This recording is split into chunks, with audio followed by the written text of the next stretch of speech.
saudaraku yang dikasihi Tuhan Yesus Kristus.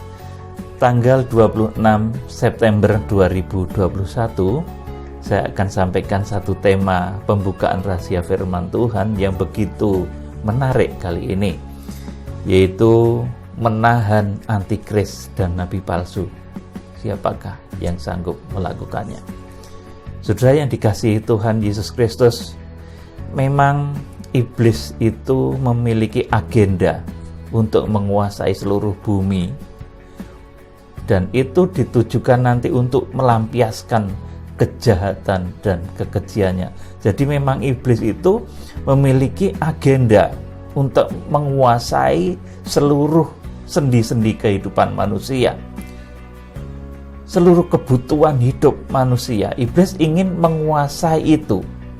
Dan kalau iblis bisa menguasai hal itu, dia bisa melancarkan kejahatan dan kekejiannya, tipu muslihatnya untuk membawa manusia itu kepada jalan yang tidak benar, kepada jalan kesesatan, kepada neraka kekal. Ini merupakan cita-cita yang didambakan iblis sejak kejatuhannya. Saudaraku yang dikasihi Tuhan, dan saat ini saudaraku, kedurhakaan iblis yang ingin mewujudkan menguasai dunia ini, saudaraku, kedurhakaan iblis terhadap Tuhan yang memang secara rahasia ini mulai bekerja. Tetapi bagaimanapun usaha iblis, apapun yang dikerjakannya dengan teknologi secanggih apapun, kemudian dengan taktik sepintar apapun, saya beritahu saudara, ini mereka belum akan bisa melaksanakan agenda yang diidam-idamkannya itu sebelum mempelai Kristus itu terbentuk. Jadi ini yang penting saudara ketahui. Iblis memang punya rencana, punya agenda, saudaraku, untuk menguasai dunia, menguasai seluruh manusia, supaya manusia dicengkeram dalam satu kekuatan, sehingga manusia di seluruh bumi ini sebisa mungkin dikuasai iblis untuk disesatkan kepada jalan yang tidak benar, kepada jalan yang jauh dari Tuhan. Dan ini memang rencana iblis. Iblis ingin menguasai dunia. Tetapi saudaraku, bagaimanapun usaha iblis, dengan teknologi secanggih apapun, dengan taktik selicik apapun, saya beritahu saudara supaya saudara ini jangan cepat gusar kalau melihat ilham roh dan lain sebagainya, melihat keadaan dunia dan lain sebagainya. Pekerjaan iblis ini, ambisi iblis untuk menguasai seluruh bumi, cita-cita iblis untuk menguasai seluruh manusia ini tidak akan jadi, tidak akan diizinkan oleh Tuhan terjadi sebelum mempelai wanita anak domba itu terbentuk. Perhatikan baik-baik, saudaraku, Tuhan itu adalah pemenang, saudaraku. Maka sebelum mempelainya itu terbentuk, iblis tidak akan diizinkan untuk nongol. Antikris, nabi palsu, tidak akan diizinkan untuk bisa nongol. Jadi lewat kekuatan Tuhan, maka apapun tipu muslihat iblis, apapun kelicikan iblis, bahkan menggunakan teknologi dan lain sebagainya, apapun yang dilakukan oleh manusia yang dikuasai iblis untuk melancarkan agenda-agenda itu, agenda kejahatan di dalam menguasai seluruh dunia ini, saudaraku, ini tidak akan pernah jadi karena Tuhan belum mengizinkannya sebelum mempelai wanita anak domba itu terbentuk. Jadi ini yang harus saudara ketahui. Jadi sebelum mempelai wanita anak domba itu jadi, sebelum mempelai Kristus itu jadi, si antikris ini tidak akan diizinkan oleh Tuhan nongol dari dalam lautan. Nabi palsu tidak akan diizinkan nongol dari dalam bumi, karena memang Tuhan belum izinkan. Masih ada yang menekan. Saudara, siapa sekarang yang menekan iblis sehingga iblis dan antikris, saudaraku, yang melalui antikris tentunya pekerjaannya iblis nantinya. Antikris dan nabi palsu itu belum bisa muncul. Usaha-usaha yang dilakukan oleh antikris dan nabi palsu yang berkonspirasi menciptakan tanda 666 itu, bagaimanapun juga dia berusaha dengan secanggih apa teknologi yang digunakan, dengan selicik apa, dengan kepintaran apa yang dilakukannya sebelum mempelai wanita anak domba Allah itu jadi, maka si antikris itu tidak akan diizinkan muncul dari dalam lautan, dan nabi palsu itu tidak akan diizinkan muncul dari dalam bumi. Saudaraku, oleh karena itu ini sangat penting kita pahami supaya apa yang terjadi saat ini, saudara tidak menjadi cemas, saudara tidak menjadi bingung oleh ilham roh. Saudara yang dikasihi Tuhan, ayo kita akan baca dalam 2 Tesalonika 2 ayat 1 sampai 9. Demikian tentang kedatangan Tuhan kita Yesus Kristus dan terhimpunnya kita dengan Dia, kami minta kepadamu saudara-saudara, supaya kamu jangan lekas bingung dan gelisah, baik oleh ilham roh maupun oleh pemberitaan atau surat yang dikatakan dari kami, seolah-olah hari Tuhan telah tiba. Jadi saudara jangan cepat bingung.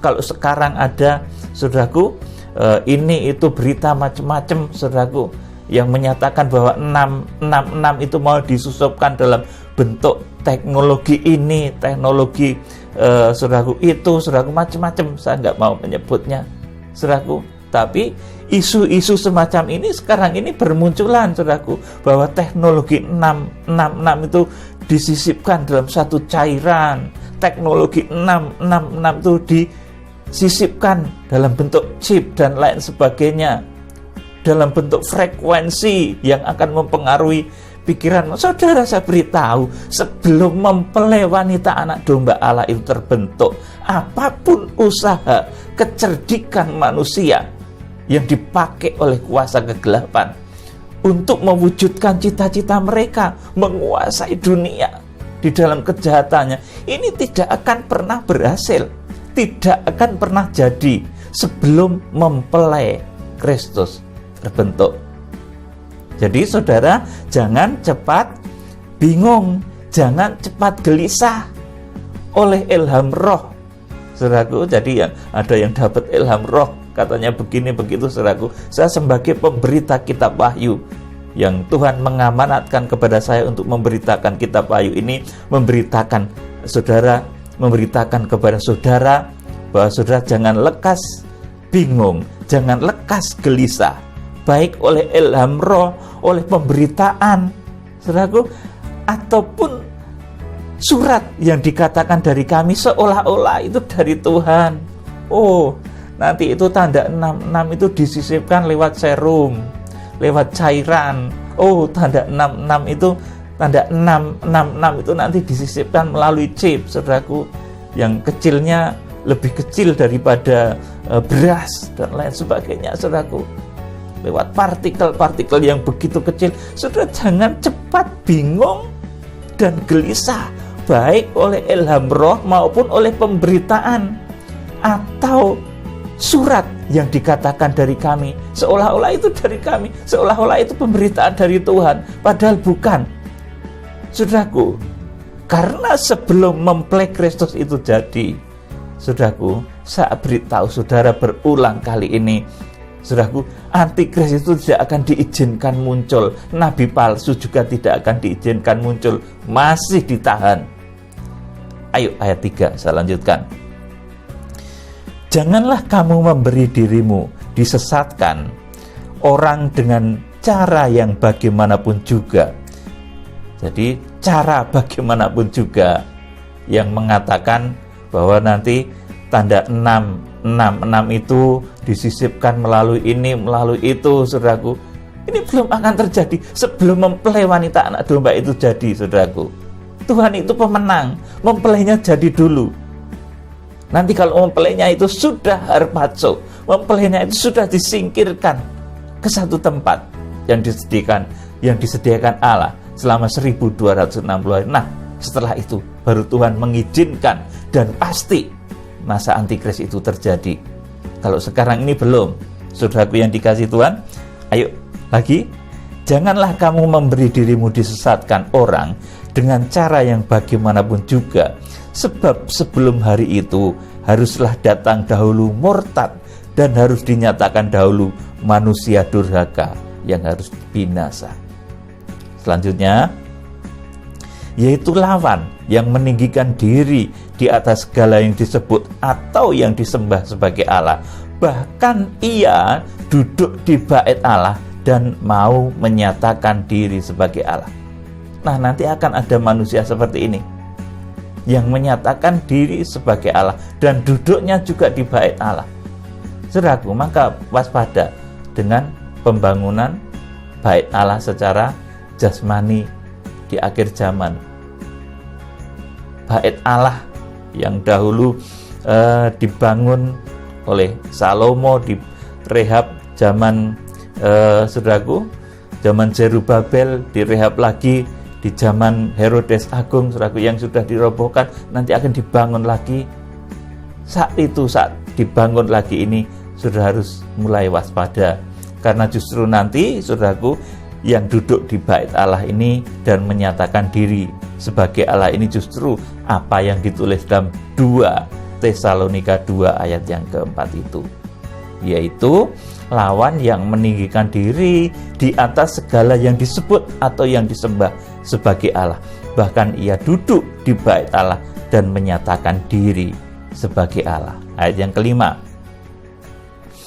tidakkah kamu ingat bahwa hal itu telah kerap kali kukatakan kepadamu ketika aku masih bersama-sama dengan kamu, dan sekarang kamu tahu apa yang menahan dia, sehingga ia baru akan menyatakan diri pada waktu yang telah ditentukan baginya. Jadi masa antikris itu terjadinya, saudaraku, si antikris itu munculnya, itu saudaraku di sini dikatakan, dan sekarang kamu tahu apa yang menahan dia. Jadi antikris itu ada yang menahan. Masa antikris itu masih ada yang menahan. Yang menahan apa, saudaraku? Karena mempelai Tuhan belum terbentuk. Saudaraku, mempelai wanita anak domba Allah belum jadi. Tuhan belum izinkan si antikris itu muncul, menyatakan diri, menguasai dunia dengan sistem pemerintahannya yang begitu jahat. Saudaraku, Tuhan belum akan mengizinkan hal ini terjadi. Dengan kecanggihan teknologi seperti apapun, dengan kelicikan seperti apapun, tidak akan diizinkan Tuhan sebelum yang menahannya ini jadi dan disingkirkan. Saudaraku yang dikasihi Tuhan, ayo kita baca ayat 6 lagi, saudaraku, dari 2 Tesalonika 2 tadi. Dan sekarang kamu tahu apa yang menahan dia. Yang menahan dia itu ternyata mempelai wanita anak domba Allah.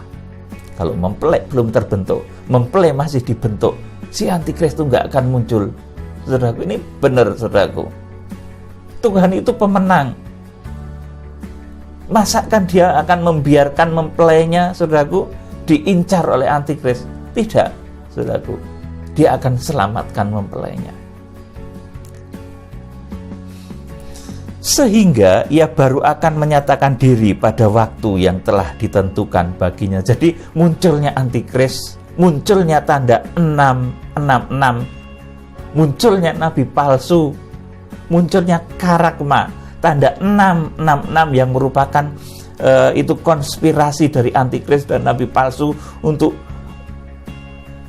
saudaraku, menguasai seluruh dunia ini dalam kejahatannya, dalam cengkeramannya. Itu nanti ada waktu yang ditentukan bagi mereka.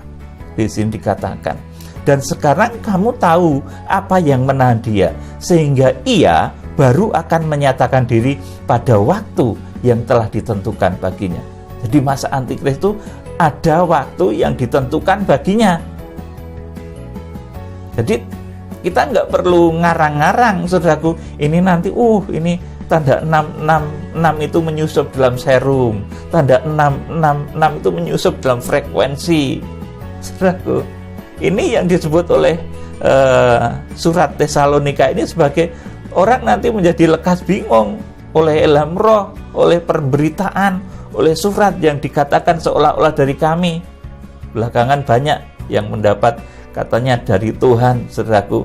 Kalau serum tanda 666 itu disisipkan dalam, saudaraku, satu cairan dan lain sebagainya, saudaraku. Tuhan itu bekerjanya sangat detail. Oleh karena itu pemberita kitab wahyu itu harus paham kitab wahyu. Apalagi hamba-hamba Tuhan yang dipakai oleh Tuhan dalam kegerakan kitab wahyu yang disebut bintang, 7 bintang yang digenggam di tangan kanan Tuhan Yesus Kristus. Wahyu pasal 1 ayat 16 itu harus mengerti kitab wahyu, saudaraku. Alur detail kronologis kejadian kitab wahyu harus ngerti. Saudara yang dikasih Tuhan, perhatikan lagi ayat yang ke-7. Maaf, saya sedikit serak.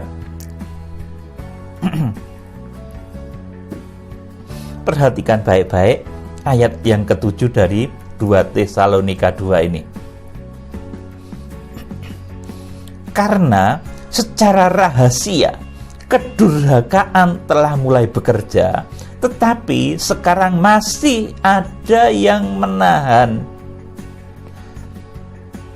Kalau yang menahan itu telah disingkirkan, maka pada waktu itulah si pendurhaka baru akan menyatakan dirinya.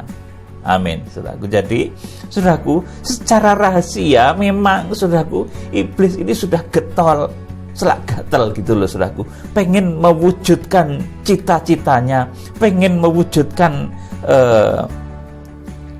satu tatanan yang diidam-idamkannya untuk seluruh dunia ini, supaya dunia berada dalam satu cengkeramannya, dalam satu kejahatannya. Iblis memang getol sekali dengan teknologi, dengan kecerdasan buatan, dengan kecerdasan yang, saudaraku, dipakai oleh iblis, saudaraku. Manusia-manusia cerdas yang dipakai oleh iblis untuk segera mewujudkan 666. Itu iblis memang mulai getol, saudaraku. Tetapi itu tidak akan pernah berhasil sebelum mempelai wanita anak domba Allah ini terbentuk. Di sini dikatakan, karena secara rahasia kedurhakaan telah mulai bekerja, tetapi sekarang masih ada yang menahan. Saat ini masih ada yang menahan. Siapa yang menahan? Saudara dan saya. Kita semua mempelai wanita anak domba Allah sampai kita benar-benar terbentuk menjadi jemaat yang berkarakter bait suci Allah, memiliki ciri bait suci Allah. Kemudian nanti tiba saat harpazo, tiba saat pengungsian. Pada saat itulah, setelah itu, saudaraku, maka diizinkanlah si antikristus nanti muncul dari dalam lautan, nabi palsu nanti muncul dari dalam bumi. Oleh karena itu Wahyu pasal 12, saudaraku, itu nanti orang-orang kudus nanti harpazo. Kemudian ada sebagian yang diungsikan, disingkirkan. Memang di sini dikatakan karena secara rahasia kedurhakaan telah mulai bekerja, tetapi sekarang masih ada yang menahan. Kalau yang menahan itu telah disingkirkan, nah ini cocok, saudaraku, bukan cocokologi, memang cocok, saudaraku. Memang ini menunjukkan nanti kepada Wahyu pasal 12 ayat yang ke-5 dan ayat yang ke-6 dan ayat yang ke-14. Ketika nanti gereja itu harpazo, ini Wahyu pasal 12 ayat yang ke-5. Ketika nanti gereja itu ada yang diungsikan, yang mencapai ruang kudus, itu Peugo Wahyu pasal 12 ayat yang ke-6 dan ayat yang ke-14. Saudaraku, nanti, saudaraku, kalau yang menahan itu telah disingkirkan, sudah terjadi harpazo, sudah terjadi juga pengungsian, pada waktu itulah si pendurhaka baru akan menyatakan dirinya. Jadi baru diizinkan Tuhan muncul setelah kekasih Tuhan itu, saudaraku, itu jadi setelah mempelai Tuhan itu jadi, iblis baru diizinkan muncul, saudaraku, menguasai bumi, menciptakan apa yang diidam-idamkannya selama ini. menciptakan tatanan baru yang diidam-idamkan selama ini, itu baru terwujud di sana. Tapi selama mempelai ini, saudaraku, masih dalam pembentukan, selama mempelai ini masih dalam penggembalaan hamba-hamba Tuhan sedang dibentuk, ini usaha apapun yang dilakukan oleh iblis, secanggih apapun teknologinya, sepintar apapun taktiknya, gak akan jadi. Saudara jangan takut. Nanti ketika yang menahan itu disingkirkan, ketika nanti terjadi harpazo, ketika nanti terjadi pego, Wahyu pasal 12 ayat yang ke-6, baru saat itu boleh si antikris itu diizinkan menguasai bumi selama 1260 hari atau 42 bulan. Saudara, ayo ayat 8. Nah, saya ulangi ayat 7 dan ayat 8.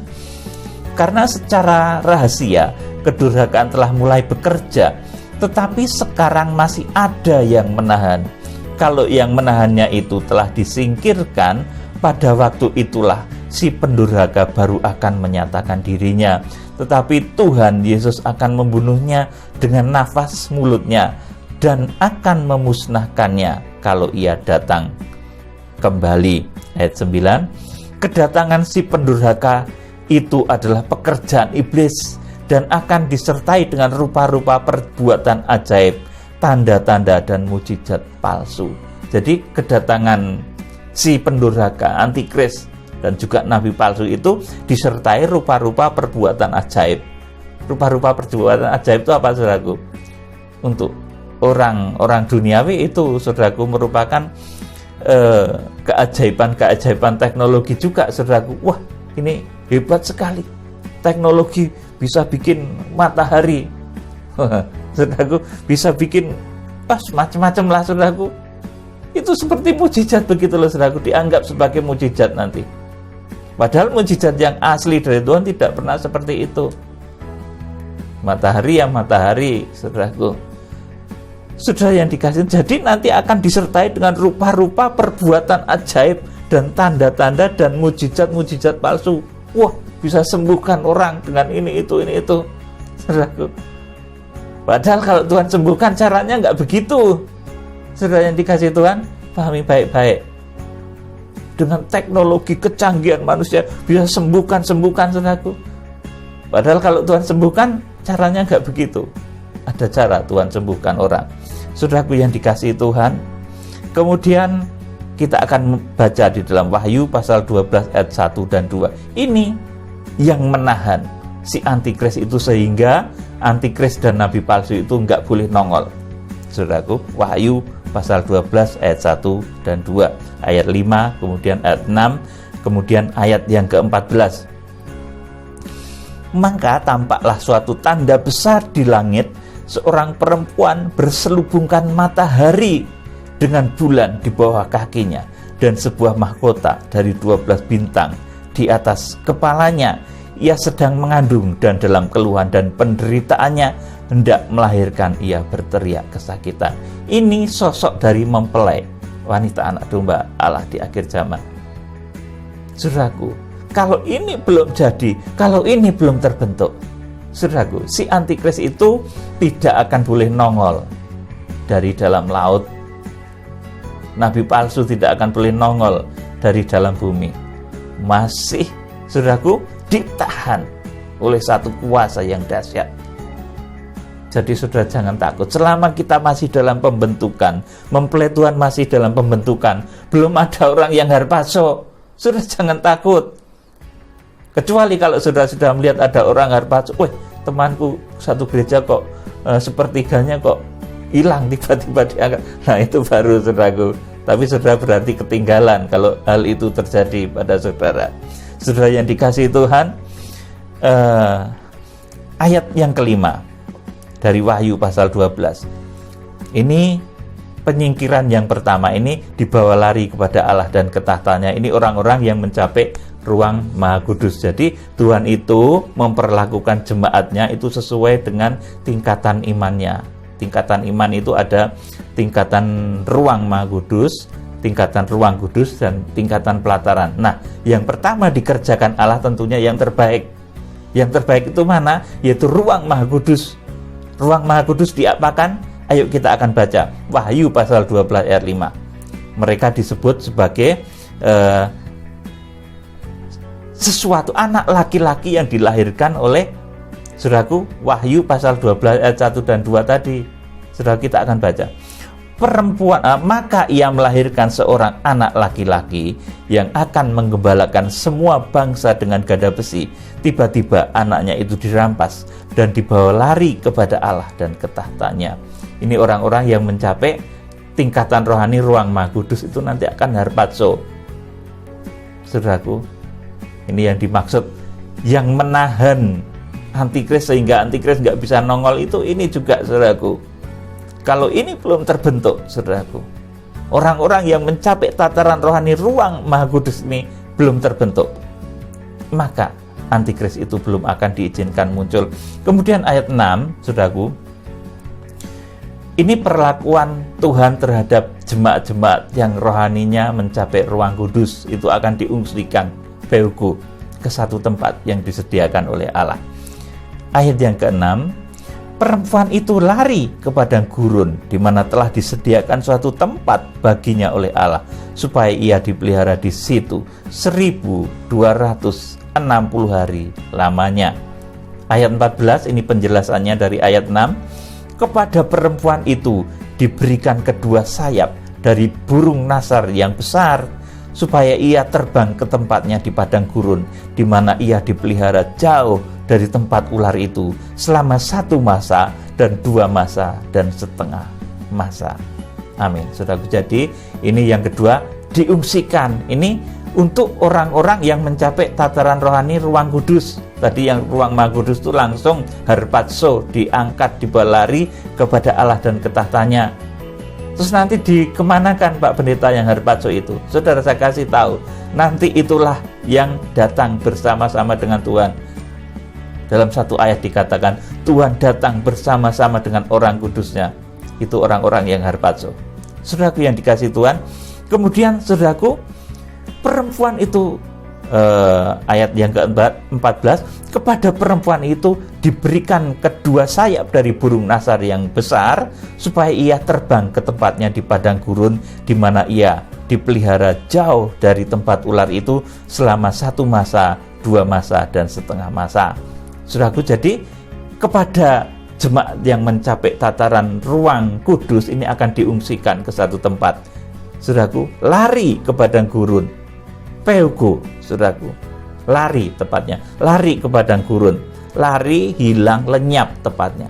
Memang tidak ada istilah pengungsian ya di sini, tapi ini bahasa saya saja. Yang paling betul ya Peugo, lari, hilang, lenyap. Kalau digabung dengan ayat yang ke-14, caranya itu terbang, petomai, saudaraku. Jadi lari, hilang, lenyap dan terbang. Itu cara, saudaraku, ketika gereja itu disingkirkan, orang-orang kudus disingkirkan itu bukan dengan kekuatan kita lari, saudaraku. Kalau kekuatan kita lari nanti ya kasihan orang-orang yang sudah tua, saudaraku, gemuk apalagi, saudaraku, larinya, saudaraku, wah, kasihan. Nanti yang sudah tua tapi rohaninya mencapai kriteria ini nanti diungsikan juga. Makanya bukan dengan kekuatannya sendiri, lari sendiri ya ketebang gitu, saudaraku. Gedut apalagi, saudaraku, wah nanti terkejar. Maka larinya itu dengan kuasa Allah. Seperti apa itu? Seperti ketika Elia balapan dengan Raja Ahab, caranya nanti seperti itu. Seperti ketika nanti Filipus itu membaptis, saudara, kemudian tiba-tiba dia dipindahkan. Seperti itu caranya ketika pengungsian itu terjadi. Saudara yang dikasih Tuhan, dan itu masih dalam tubuh jasmani untuk disempurnakan selama 1260 hari lamanya ke satu tempat yang disiapkan Allah. Saudara, tempatnya itu masih di bumi, tapi saya belum akan beritakan hal ini kepada saudara. Ada waktunya nanti saya akan sampaikan kepada saudara. Jadi yang pertama tadi, saudaraku, ini yang menahan itu adalah, saudaraku, mempelai wanita anak domba Allah yang nanti akan melahirkan anak laki-laki yang menggembalakan segala bangsa dengan gada besi. Nah, ini yang menahan, saudaraku. Kemudian perempuan itu sendiri, ini orang-orang kudus yang mencapai tataran rohani, ruang kudus. Kemudian nanti juga ada anak-anak dari perempuan itu, keturunan yang lain yang akan diperangi naga itu adalah orang-orang yang percaya juga, tetapi kadar rohaninya nanti tidak mencapai standar yang ditetapkan oleh Allah.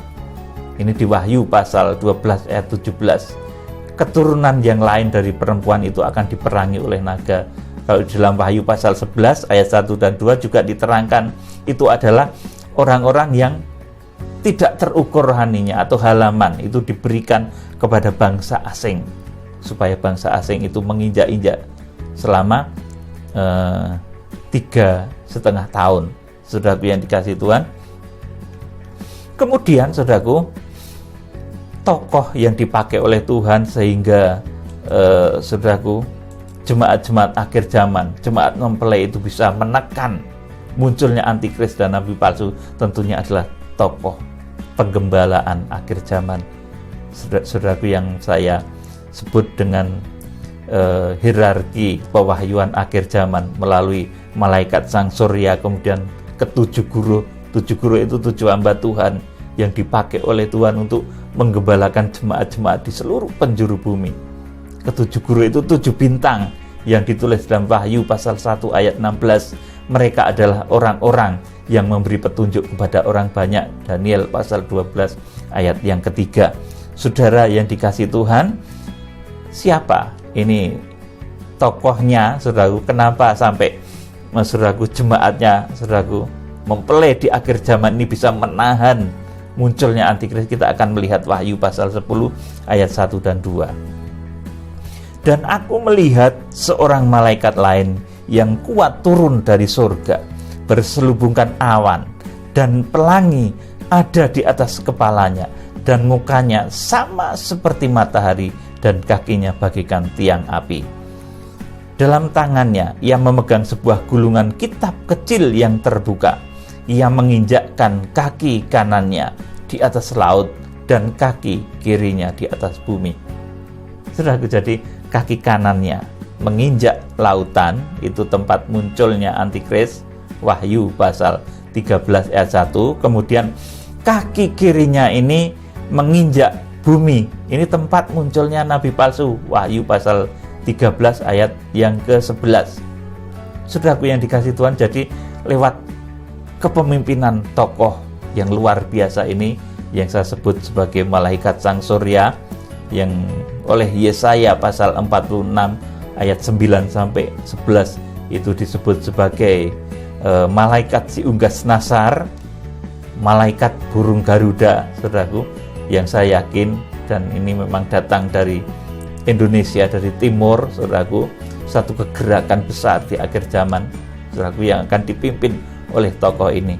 Saudara yang dikasihi Tuhan Yesus Kristus, jadi selama mempelai itu masih dibentuk oleh hamba-hamba Tuhan, maka antikris itu tidak akan muncul. Saudara sekarang jangan resah, jangan saudaraku, seperti dikatakan di dalam 2 Tesalonika 2 tadi, saudaraku, kamu jangan lekas bingung, kamu jangan lekas gelisah, baik oleh ilham roh maupun oleh pemberitaan atau surat yang dikatakan dari kami, seolah-olah itu dari Tuhan. Saudaraku, seolah-olah hari Tuhan telah tiba. Saudaraku, saudara jangan bingung, saudara jangan menjadi gelisah, saudara jangan gelisah oleh orang yang menyatakan itu ilham roh. Saudaraku, sebab saudaraku, sebelum saudaraku mempelai wanita anak domba Allah ini terbentuk, kemudian terjadi harpazo, kemudian terjadi feugo, saudaraku, itu masa antikris belum akan jadi, saudaraku. Tanda 666 itu belum akan jadi. Apapun usaha mereka, apapun kelicikan, kecerdikan mereka, tatanan baru yang mereka idam-idamkan untuk menguasai seluruh bumi itu belum akan tercapai sebelum gereja Tuhan terbentuk terlebih dahulu. Saudaraku yang dikasihi Tuhan, ayo kita akan membaca sekarang barulah nanti setelah Wahyu pasal 12 itu terjadi, yang menahan itu sudah harpazo, yang menahan itu sudah diangkat, yang menahan itu sudah disingkirkan, maka barulah bumi itu diizinkan dikuasai sepenuhnya oleh antikris dan nabi palsu. Sudah pahami ini baik-baik. Jadi sudah jangan cepat-cepat bingung, baik yang mengatakan itu dari ilham roh, dari pemberitaan seolah-olah itu dari kami, seolah-olah itu dari Tuhan, padahal bukan, saudaraku. Karena saudaraku, sebelum mempelai wanita anak domba Allah ini terbentuk, tanda 666 itu nggak akan jadi proyeknya, saudaraku. Betul, saudaraku, bisa catat baik-baik. Proyek 666 itu sebelum mempelai wanita anak domba Allah, sebelum mempelai wanita anak domba Allah ini terbentuk, maka proyek 666 yang digagas oleh antikris dan nabi palsu itu nggak akan jadi. Meskipun dengan kecerdikan apapun, dengan taktik seperti apapun, nggak akan jadi, akan gagal di tengah jalan. Tetapi nanti setelah mempelai itu terbentuk, ada yang harpazo, ada yang diungsikan, saudaraku. Baru saat itu nanti antikris itu nanti diizinkan muncul. Tanda 666 yang sesungguhnya itu nanti akan jadi, saudaraku, setelah mempelai wanita anak domba Allah itu diungsikan. Yuk kita akan baca Wahyu pasal 13 ayat 1 dan ayat 11. Ini setelah, saudaraku, yang menahan itu disingkirkan. Setelah mempelai itu jadi dan disingkirkan, saudaraku, baru boleh. Maka antikris itu nanti muncul dan menguasai bumi dengan segala konsepnya, dengan segala idenya, dengan segala kejahatannya, saudaraku, nanti baru boleh menguasai bumi. Baru nanti program 666 itu berhasil mereka jalankan. Selama masih ada mempelai, program 666 itu nggak akan jadi, akan buyar dengan sendirinya. Percaya ini, saudaraku. Baru setelah, saudaraku, baru seizin Tuhan muncul antikris dan nabi palsu ini di Wahyu pasal 13 ayat 1 sampai 18, saudaraku. Jadi setelah harpazo Wahyu pasal 12 ayat yang ke-5, setelah pengungsian Wahyu pasal 12 ayat yang ke-6, barulah antikris itu muncul di Wahyu pasal 13. Wahyu pasal 13 ayat 1 dan 11. Lalu aku melihat seekor binatang keluar dari dalam laut, bertanduk 10 dan berkepala 7. Di atas tanduk-tanduknya terdapat 10 mahkota, dan pada kepalanya tertulis nama-nama hujat. Ini antikris muncul dari dalam laut, di mana malaikat sang surya tadi kaki kanannya menginjak lautan, saudaraku, menekan supaya antikris ini tidak muncul, saudaraku. Selain itu juga jemaat-jemaat akhir zaman mempelai belum jadi, maka antikris nggak bisa muncul. Sudah, kemudian ayat yang ke-11 nabi palsu. Dan aku melihat seekor binatang lain keluar dari dalam bumi. Nah, bumi ini di Wahyu pasal 10 ayat yang ke-1 dan 2 tadi dinyatakan bahwa malaikat si burung Garuda, malaikat sang surya itu kaki kirinya berdiri di atas bumi, menahan munculnya nabi palsu. Dan aku melihat seekor binatang lain keluar dari dalam bumi dan bertanduk 2 sama seperti anak domba, dan ia berbicara seperti seekor naga. Amin, saudaraku. Jadi saat ini 26 September 2021 saya memberitakan satu pencerahan kepada saudara. Yang terpenting saya sampaikan bahwa saudara jangan lekas menjadi bingung, jangan menjadi gelisah oleh orang yang mengatakan itu ilham roh. Oh, itu tanda 666 itu disusupkan dalam cairan, saudaraku. Oh, tanda 666 itu nanti, saudaraku, suatu ketika tanda 666 yang sesungguhnya itu akan terjadi ketika gereja sudah harpazo, ketika, saudaraku, orang-orang kudus sudah diungsikan selama 1260 hari. Saat itulah penandaan carakma 666 itu baru boleh ada. Sebelum itu proyek besarnya antikris 666 itu nggak akan jadi, akan buyar dengan sendirinya. Lihat saja nanti, saudaraku, kita akan buktikan bersama-sama. Saudara yang dikasihi Tuhan, jadi jangan lekas bingung, jangan lekas gelisah oleh yang menyatakan ilham roh, oleh yang menyatakan pemberitaan seolah-olah itu surat dari Tuhan, saudaraku. Seolah-olah itu ilham roh, saudara, padahal bukan. Saudara yang dikasihi Tuhan, kiranya Tuhan memberkati saudara dengan roh hikmat dan wahyu. Salam penoyan. Tuhan Yesus Kristus, Imam Besar Agung, memberkati saudara. Haleluya. Amin.